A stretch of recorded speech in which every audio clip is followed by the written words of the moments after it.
Alright, decided to strip off the old finish. So no boating this year.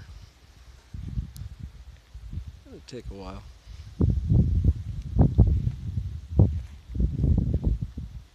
But this is what's going to go on it.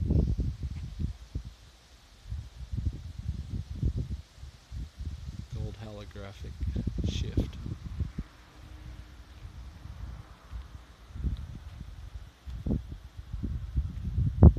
As you can see, the clear coat started peeling off, so we're just going to go back down. Stay tuned.